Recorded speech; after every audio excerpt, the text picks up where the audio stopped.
Hello people, ఫాస్ట్గా సింపుల్గా veg biryani ఎలా చేయాలో ఇప్పుడు చూపిస్తా. ఆనియన్, క్యారెట్, పొటాటో, మిర్చి, కొత్తిమీర, పుదీనా, మిల్ మేకర్, ఇంకా oil, salt, masala, biryani spices, ఇంకా రైస్ కొంచెం నానబెట్టుకోవాలి.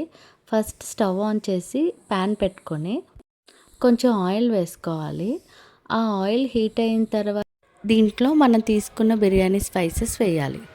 ఇవి బాగా ఫ్రై అయిన తర్వాత ఇందాక కట్ చేసి పెట్టుకున్న ఆనియన్, మిర్చి, క్యారెట్, ఇంకా పొటాటో అన్నీ కూడా వేసి మళ్ళీ ఫ్రై చేయాలి.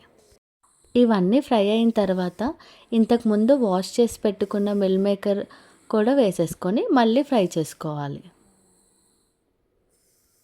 మిల్ మేకర్ కూడా ఫ్రై అయిన తర్వాత కొంచెం అల్లం వెల్లుల్లి పేస్ట్ వేసుకొని ఫ్రై చేసుకోవాలి. ఆ తర్వాత కొత్తిమీర, పుదీనా వేయాలి. ఆ తర్వాత ఇందాక నానబెట్టుకున్న రైస్ కూడా వేసేసుకోవాలి. రైస్ కూడా వేసిన తర్వాత టేస్ట్కి సరిపడా సాల్ట్ ఇంకా మసాలా వేసి కుక్కర్ క్యాప్ పెట్టేసుకోవాలి. 2 విజిల్స్ వచ్చేసిన తర్వాత ఇంట్లోనే ప్రిపేర్ చేసిన వేడి వేడి వెజ్ బిర్యానీ రెడీ. ఈ వీడియో మీకు నచ్చితే please do like, share, comment and subscribe to Pragyan23.